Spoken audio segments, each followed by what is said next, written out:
Hi ladies, welcome back to my channel. இன்றைக்கி என்ன வீடியோன்னு பார்த்தீங்கன்னா, நம்ம பொங்கல் சாதம் தான் செய்ய போகிறோம். இந்த பேரை கேட்குறதுக்கே உங்களுக்கு கொஞ்சம் வித்தியாசமாக தெரியும். எப்படி செய்யறது செய்யறன்றது இந்த வீடியோக்குள்ளே போய் பார்க்கலாம். வாங்க வீடியோக்குள்ளே போயிடலாம்.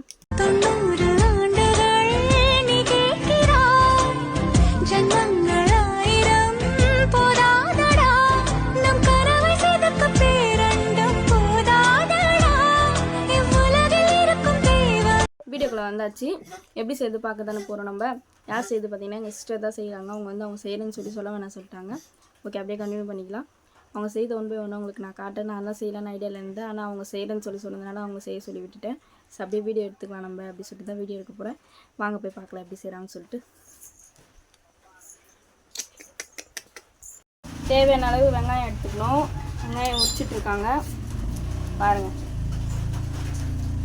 வெங்காயம் உரிச்சிட்டு அறுத்துட்டோன்னே எல்லாம் ரெடி பண்ணிட்டோன்னே பார்க்கலாம். வெங்காயம்லாம் உரிச்சிட்ருப்பாங்க. அதெல்லாம் ரெடி பண்ணிட்ட பிறகு நான் உங்களுக்கு ஃபுல்லாக ரெடி பண்ணிட்ட பிறகு உங்களுக்கு காட்டுறேன். அது வரைக்கும் வெயிட் பண்ணுங்கள். பண்ணிட்டாங்களாம்மா, வாங்க பார்க்கலாம் எப்படி செய்கிறாங்கன்னு சொல்லிட்டு. என்ன வெங்காயம் மட்டும் அறுத்துட்ருக்காங்க. எப்படி அறுத்துருக்காங்க காட்டுறேன் பாருங்கள். இந்த மாதிரி பெருசாக அறுத்துக்கணும் வெங்காயம். தக்காளியும் இப்படி தான் அறுத்துக்கணும். இப்போ வாங்க டபரா வச்சு செய்ய போகிறாங்க. வாங்க பார்க்கலாம். டபரா வச்சாச்சு. நாங்கள் 4 அழகு அரிசி எடுத்துருக்கோம். உங்களுக்கு எத்தனை அழகு அரிசி வேணுமோ எடுத்துக்கோங்க. டபரா காயட்டும். எண்ணெய் ஊற்றிடலாம். சோளா செஞ்சால் வேலைக்காக எண்ணெய் ஊற்றிக்கலாம். தேவையான அளவு எண்ணெய். அரிசி அளந்து போடுறோம். 1 அழகு, இது 2 அழகு. இந்தமாரி 4 அழகு போட்டுக்கணும். எண்ணெய் காஞ்சிச்சு. பட்டை, அந்த 5 ரூபா படலவங்க பாக்கெட் வாங்கினாலே தெரியும் உங்களுக்கு. அதெல்லாம் போட்டுக்கோங்க. 5 பொருள் இருக்கும். போடுங்க. ஸ்லோ பண்ணிக்கோங்க. அது தீஞ்சிச்சுன்னா நல்லா இருக்காது. ஆனியன் போட்டுக்கலாம்.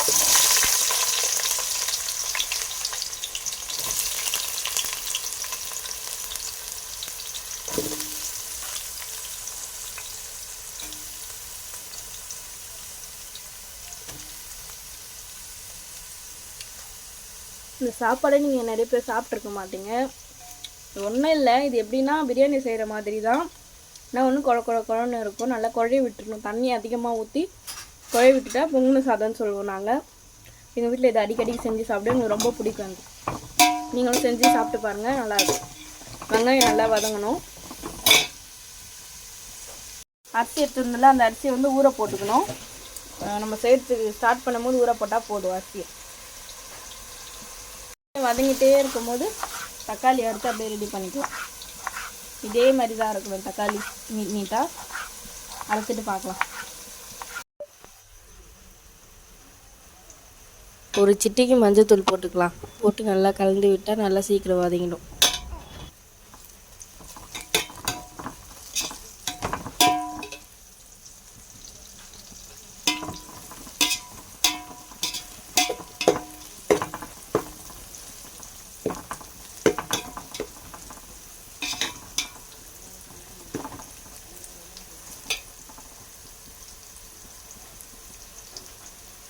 வெங்காயம் நல்லா இந்த மாதிரி ப்ரௌனிஷாக ஆகிட்டோடனே அப்படியே தக்காளி சேர்த்துக்கோங்க.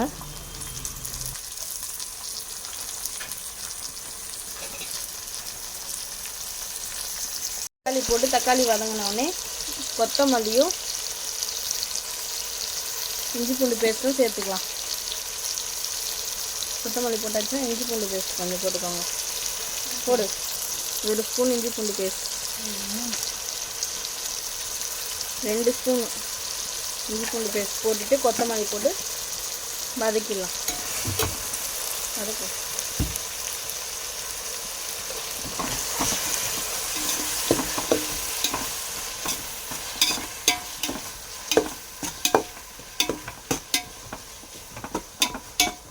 சைடில் அப்படி சிக்கனையும் கழுவி எடுத்துக்கணும். சிக்கன்லேயும் செய்யலாம், பீஃப்லேயும் செய்யலாம். இந்த சாதம் சிக்கன்லேயும் செய்யலாம், பீஃப்லேயும் செய்யலாம். ஆனால் எனக்கு தெரிஞ்சு பீஃபில் தான் இது சூப்பராக இருக்கும். எங்களுக்கு திருவேற்காட்டில் பீஃப் கிடைக்காது. ரேரு. பீஃப் வாங்கணுன்னா மார்னிங் தான் வாங்கணும். அதனால் இது நைட்னால சிக்கனே வாங்கிட்டு சிக்கனில் செஞ்சுக்கிறோம். நீங்கள் 2த்துலேயுமே ட்ரை பண்ணி பாருங்கள், நல்லா தான் இருக்கும். வாங்க பார்க்கலாம். தேவையான அளவு போட்டுக்கலாம்.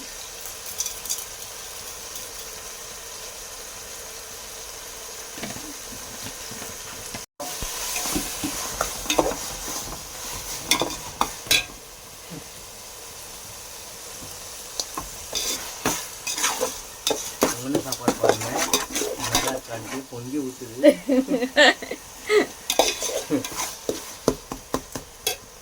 கறி போட்டுக்கலாம். நல்லா வதங்கிச்சு தக்காளி. இப்போ கறியை போட்டுக்கலாம். எவ்வளோ கறி இது? 1 கிலோ கறி இது. பார்த்துக்கோங்க, நீங்கள் எவ்வளோ போட்டு செய்கிறீங்களோ அதுக்கேற்ற மாதிரி வெங்காயம் தக்காளியெல்லாம் கட் பண்ணிக்கோங்க. 1 கிலோ கறி 1/2 கிலோவாக மாற்றுங்க, 1/2 கிலோ கறி 1/4 கிலோவாக மாற்றுங்க. அதுதான் பொங்கி ஊற்றி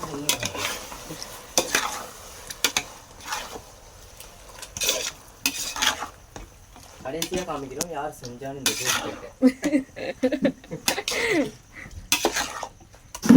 உங்களுக்கு பிடிச்சிருந்தா அந்த ஃபேஸ்புக் லைக் பண்ணுங்க, சப்ஸ்கிரைப் பண்ணுங்க.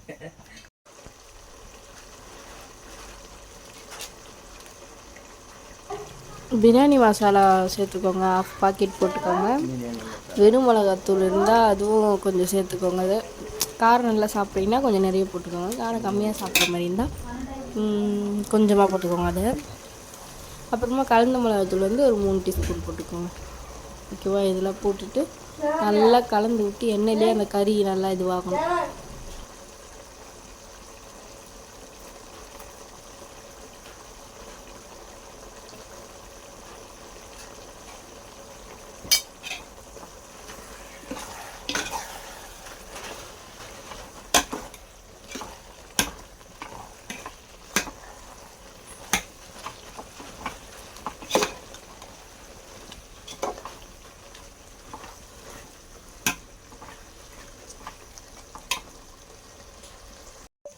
கறி போட்டதுக்கப்புறம் பிரியாணி மசாலா, வெறும் மிளகாத்தூள் கொஞ்சம், கலந்த மிளகாத்தூள் போட்டிருக்காங்க. எல்லாம் போட்டு கலந்து விட்டு கொஞ்சம் நல்லா எண்ணெய் பிரிஞ்சு வர அளவுக்கு ஆகிடுச்சு இது. இப்போ 1 கப் அளவு அரிசிக்கு 3 கிளாஸ் தண்ணி சேர்த்துக்கோங்க. ஊற்று. நல்லா கேட்டுக்கோங்க. 1 கிளாஸ் அரிசிக்கு 3 கிளாஸ் தண்ணி. அப்போ தான் சாப்பாடு வந்து நல்லா குழஞ்சி நல்லாயிருக்கும்.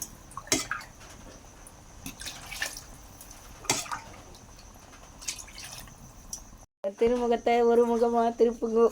இங்கே வந்து பப்ஜி பைத்தியம். It's my husband.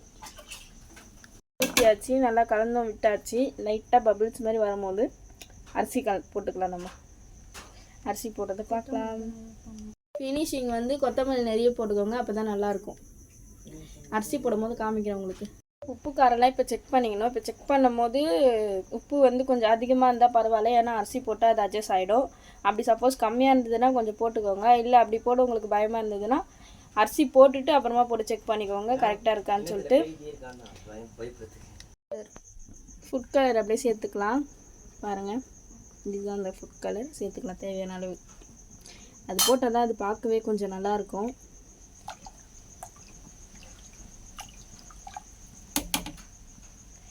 அப்படியே சைடில் பார்த்தீங்கன்னா அரிசி ஊறிட்டுருக்கு. நல்லா ஊறிச்சு போல். இப்போ போட்டால் கரெக்டாக இருக்கும். அப்படியே கீழே பார்த்தீங்கன்னா கொத்தமல்லி இருக்குது. ஃபினிஷிங் டச் இது. பாருங்கள், நல்லா கொதிச்சிச்சு. இப்போ அரிசி போட்டுக்கலாம். இந்த டைமில் தான் அரிசி போடணும். அரிசி போட்டுக்கலாமா? போடுங்க, அரிசி போடுங்க.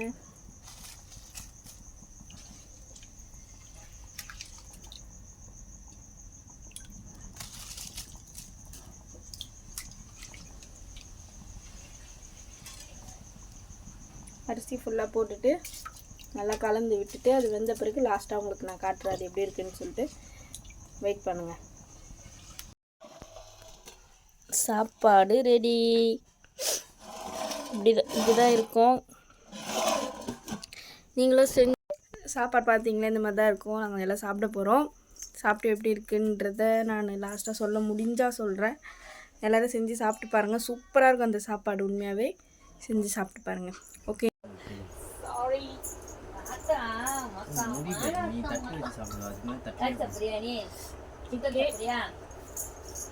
சாப்பிட்டு எப்படி இருக்கு சொல்லலாம். அப்படியே இந்த கறி எப்படி புட்டு சூடா. ஐயோ உடம்புல சரி டேஸ்ட் பண்ண பாருங்க.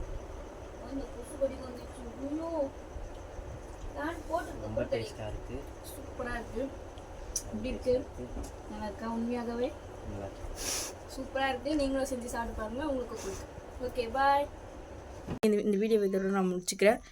அதுவரை உங்களிடம் இந்த வீடியோ பெறுவது உங்கள் ஷர்மி. ஓகே, பாய்.